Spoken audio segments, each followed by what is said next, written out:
What's going on? Jake here with Uncommon EDC, and today we're going to be checking out the Blackstar Design Apex Arc.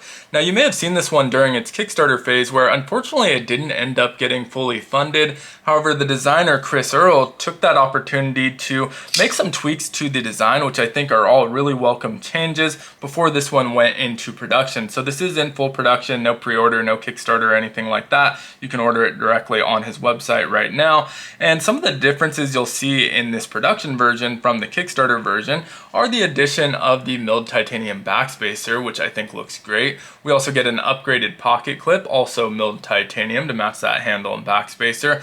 The swap out to S35VN on our blade steel, and that one's an important one because it allowed him to drive the price down a little bit to $185, a much more affordable price point, which is obviously great news. I'll leave a link to where you can find this one on his website down in the description of the video. And the knife itself, we're looking at a titanium handled frame lock, so really nice frame lock on this one. Right hand setup, I don't know if there's a lefty version. I believe I did see a lefty version on his website. Not sure if those are currently in stock, but I do believe there is a lefty version offered.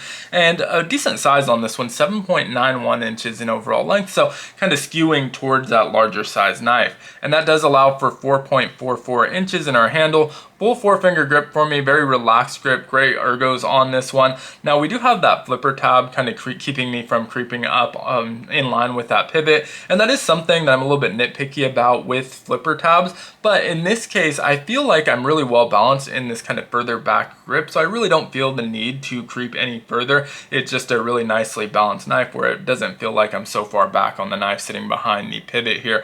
Only thing that I'm really aware of that I'm feeling in this grip is the start of that pocket clip. So you can see that does stick up just a little bit high. It doesn't kind of drop down to the level of the handle. And so I'm aware of that. I wouldn't say it's creating a hot spot, but definitely something that I'm feeling there. So something to be aware of. Now you can see with the backspacer, we do have a sort of jimping styling there, but that's mostly aesthetic. It's really not adding or taking anything away from the ergos. I don't feel it at all, to be honest. We do have some jimping where our thumb lands, and it's a pretty generous amount of jimping. So if you're a little bit further back, you're on that jimping. If you're a little bit further forward, you're still on that jimping. So I do like how it's kind of a generous length of jimping, and I'd say the jimping overall is above average. It's definitely better than that ultra tight jimping that's not super grabby. It's also not overly aggressive. I think it could be a little bit more grabby without being too aggressive. So not perfect, but definitely above average in the jimping department. So pretty happy with how that's feeling.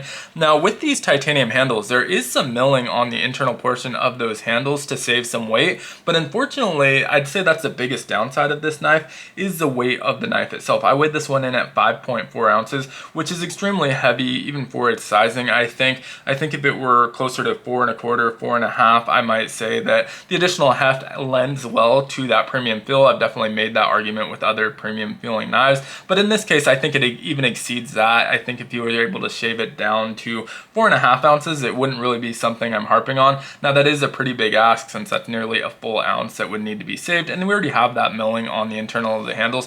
Now it is extremely well balanced. It doesn't feel over cumbersome or anything like that in hand, but in the pocket you're definitely feeling that extra ounce or so in just kind of weighing you down a little bit. So if that's something that you're really kind of nitpicky about, definitely something worth noting with this design. Now the blade is a 3.48 inch modified Wharncliffe, and so the reason it's modified is that we have a little bit of belly here, but really love the blade shape on here. S35VN, a nice bead blast finish on there that matches well with our titanium handles, and we do get a really nice hollow grind, thin and slicey. Now I'm not sure why it doesn't go a little bit higher. I think he probably could have taken this a little bit higher, even if it's not to the full spine of the knife. Probably could have taken that a little bit higher, but it is still a really nice hollow grind on here, super thin and slicey. Nice sharpening twill on there as well, and kept the billboarding at a minimum on this show side. So we have the logo on the pivot, which I always love. I think it's a great place for a logo if you're going to put it somewhere anyway. The pivot is really nice, non-intrusive. It's small and out of the way, so I do like the look of that. And then we have the CPM S35VN on the just kind of tucked up against the handle. Nice contouring on those handles as well, which I didn't mention earlier.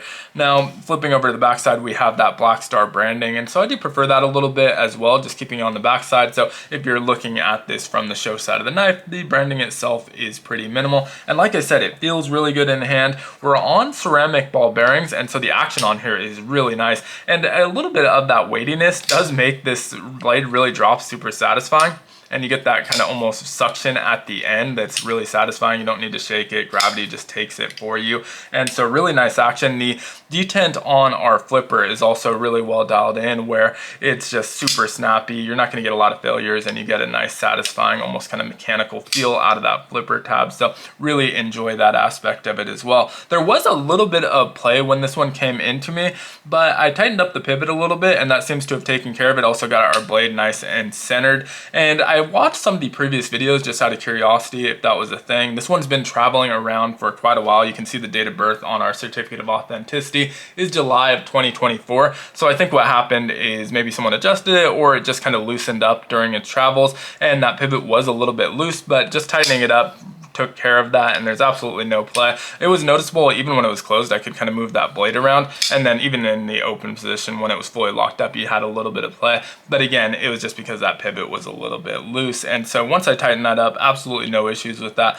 Overall, really nice kind of machining on this one. I'm not sure who the OEM is on this. All it says is made in China on the box, and so we know it's a Chinese OEM, but assuming it's one of those bigger companies out there, it's very well executed. They definitely did a great job on it. I think someone mentioned early on with the Kickstarter version that it was being done through Shieldon. I'm not sure if they continued for the production model. Maybe that's one of the ways he was able to get the pricing down, is negotiating with other OEMs, but not 100% sure about that. But whoever did it did a very good job. Like I said, everything about it is very well executed. The action is very nice. That detent is perfect. Really nice smooth drop shut action on it, and perfect access to the frame lock. Good lockup. Really everything about it, like I said, is just nicely done and really clean looking. So overall, super solid knife. I'm excited to see more from Chris Earl. Wasn't super familiar with him before hearing about this one in the pass around group, so definitely grateful for the opportunity to check this one out. And like I said, it is available now, so I'll make sure to leave a link in the description where you can find this one if you're interested in picking it up.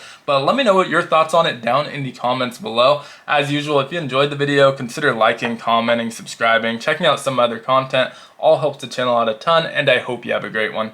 Take care.